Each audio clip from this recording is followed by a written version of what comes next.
రోజువారీ నేను చెబుతున్నటువంటి కథల్లో భాగంగా ఈరోజు వరాహ పురాణానికి సంబంధించినటువంటి కథని నేను మీకు ఇప్పుడు చెప్పబోతున్నాను.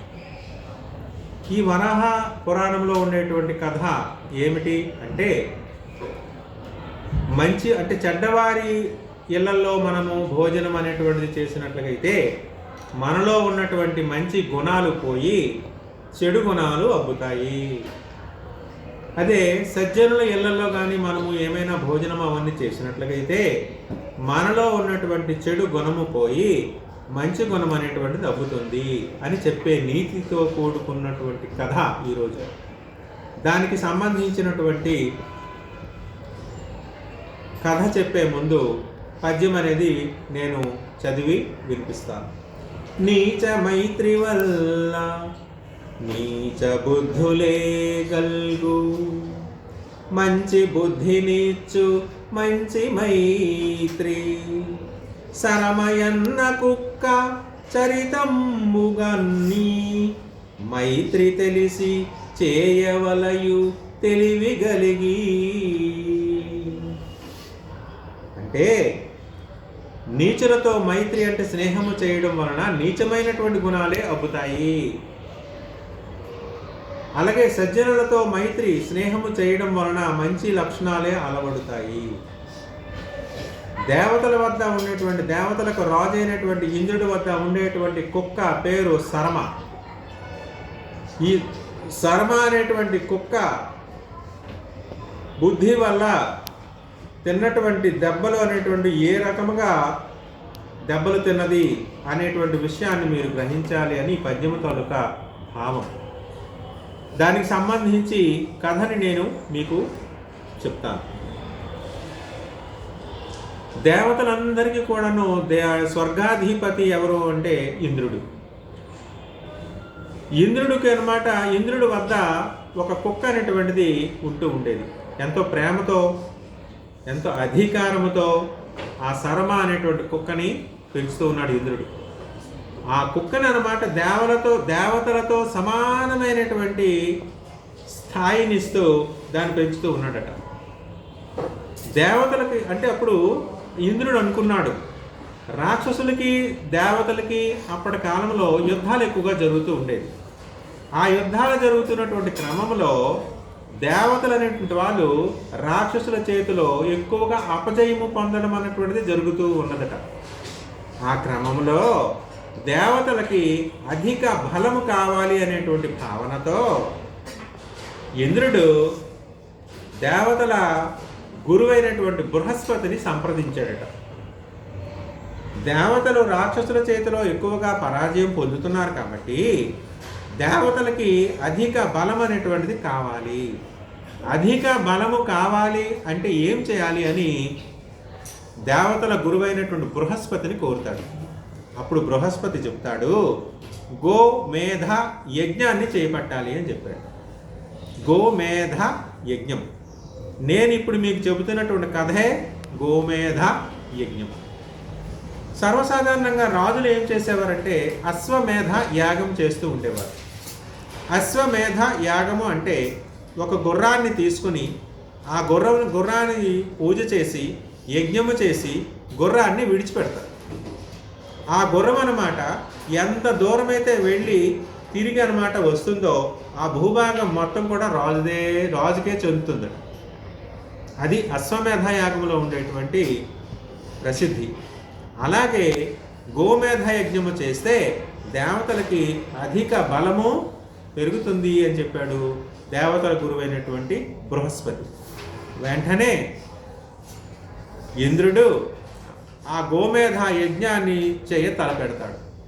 కొన్ని గోవులన్నింటిని కూడా తీసుకువచ్చి వాటికి పూజ చేసి గోమేధ యజ్ఞం అనేటువంటిది చేస్తారు. గోమేధ యజ్ఞము చేసి ఈ గోవులన్నింటిని కూడాను విడిచిపెడతాడు రాక్షస రాజ్యాలపైకి.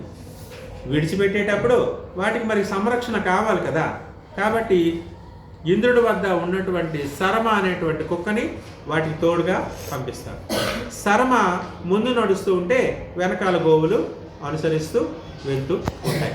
వెళ్తూ వెళ్తూ వెళ్తూ వెళ్తూ చివరికి రాక్షస రాజ్యంలోకి అన్నమాట ప్రవేశిస్తాయి గోవులు. వెంటనే ఎప్పుడైతే ప్రవేశిస్తాయో గోవులు, ఈ రాక్షసులు అందరూ కూడాను చూస్తారట. గోవుల్ని చూసి రాక్షసుల గురువైనటువంటి శుక్రాచార్యుడి వద్దకు వెళ్తారు. శుక్రాచార్యుడి వద్దకు వెళ్ళి, ఈ గోవులు ఇంద్రుడు పంపగా వచ్చినవి, ఏమి చేయమంటారు అని అడుగుతారు. అప్పుడు శుక్రాచార్యుడు చెప్తాడు, ఈ గోవులన్నింటినీ కలిపి గోశాలలో పెట్టండి అన్నారు. ఈ గోశాలలో ఈ గోవులన్నింటినీ పెట్టాలి అంటే దేవతల అంటే ఇంద్రుని యొక్క పెంచుకున్నటువంటి శర్మ అనేటువంటి కుక్క ఉన్నది. అది చాలా ప్రసిద్ధమైనది, చాలా బలమైనది అని చెప్పాడు. సరే, శర్మ అనే కుక్క ఉన్నది అని చెప్పారు కదా, దాని గురించి ఆలోచిద్దాం. ముందు ఈ గోవులన్నింటినీ గోశాలలో పెట్టండి అన్నాడు శుక్రాచార్యుడు. వెంటనే గురువుగారు చెప్పిన ప్రకారం, ఆజ్ఞ ప్రకారము ఈ గోవులన్నింటినీ కలిపి తీసుకుని వెళ్ళి గోశాలలో కట్టిస్తారు. లేకపోతే ఈ శర్మకి తెలియదు అనమాట ఎక్కడ ఉన్నాయి గోవులు. ఈ గోవుల యొక్క గిట్టలు తెలుసు, కాళ్ళు అడుగు భాగాన ఉంటాయి, వాటిని గిట్టలు అంటారు. ఆ గిట్టల యొక్క వాసన చూస్తూ చూస్తూ చూస్తూ గోశాలలోకి ప్రవేశించింది శర్మ. ఈ గోశాలలోకి ఎప్పుడైతే ప్రవేశించిందో, ఈ రాక్షసులు ప్రతిరోజు ఏం చేసేవారు, ఈ ఆవుల యొక్క పాలు అనమాట పితికి, ఆ పితికినటువంటి ఆ పాలుని గోవు యొక్క పాలని ఆ శర్మకిచ్చి తాగిపిస్తూ ఉన్నారట రోజువారీ. ఆ రకంగా తాగుతూ తాగుతూ ఆ శర్మ అనేటువంటి ఆ కుక్క, దాని బలం పెరిగిందట.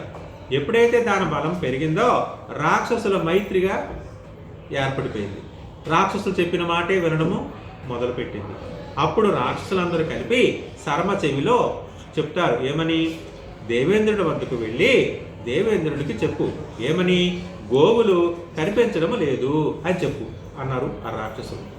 రాక్షసులు చెప్పిన విధంగానే ఇంద్రుడి వద్దకు వెళ్ళి ఇంద్రుడి దగ్గర అన్నమాట గోవులు కనిపించడం లేదు అని శర్మ అబద్ధం చెప్పింది. అయితే ఇక్కడ విషయం గమనించాలి, ఈ గోవుల్ని విడిచిపెట్టి శర్మను అనమాట వారికి సంరక్షణగా ఎప్పుడైతే ఉంచాడో, సక్రమ రీతిలో వెళ్తున్నారా లేదా అని చెప్పేసి మారుతులను పర్యవేక్షణ కింద పంపించాడు ఇంద్రుడు. మారుతులు అంటే మారుతి గణాలు, అంటే వాయువులు. అవి ఆకాశ మార్గంలో ప్రయాణిస్తూ ఈ గోవులని, ఆ శర్మ బుద్ధిని, వీటన్నిటిని కూడాను అవి తెలుసుకున్నాయి. ఎప్పుడైతే తెలుసుకున్నాయో, ఈ శర్మ అబద్ధం చెప్పింది కదా ఇంద్రుడితో, ఆ మారుతులన్నీ కూడా వచ్చి శర్మని రాక్షసులు ఇలా చేశారు. శర్మ అనమాట రోజు కూడాను పాలు తాగుతూ ఉండేది. ఆ రకంగా రాక్షసుల పరమైంది. రాక్షసులు చెప్పగా వచ్చి ఈ శర్మ మీతో అబద్ధం చెప్పింది అని చెప్పారు మారుతులు. ఎప్పుడైతే చెప్పారో నిజాన్ని తెలుసుకున్నటువంటి ఇంద్రుడు కుక్కని తన కాలితో ఒక్క తాపు తంతాడు. అంతే, ఆమడ దూరం పడిపోతుంది. పడిపోయి దాని బుద్ధిని తెలుసుకుని మరలా వచ్చి ఇంద్రుడితో నిజాన్ని చెప్తుంది. ఎప్పుడైతే నిజాన్ని చెప్పిందో శర్మ సహకారంతో ఆ గోవులు ఉన్నటువంటి గోశాలలోకి వెళ్ళి ఇంద్రుడు అనమాట రాక్షసుల్ని సంహరించి ఆ గోవులన్నీ కూడా తీసుకుని వస్తాడు. ఎప్పుడైతే తీసుకుని వస్తాడో దేవతలందరికీ కూడాను ఒక్కసారిగా బలం పెరిగిపోతుందట. అందుచేత ఈ కథ ద్వారా నీతి ఏమిటంటే, మంచి వాళ్ళ ఇళ్లలో కానీ మనము భోజనము చేసితే మనలో ఉండేటువంటి చెడు గుణాలు పోయి మనలో మంచి గుణాలు లభిస్తాయి.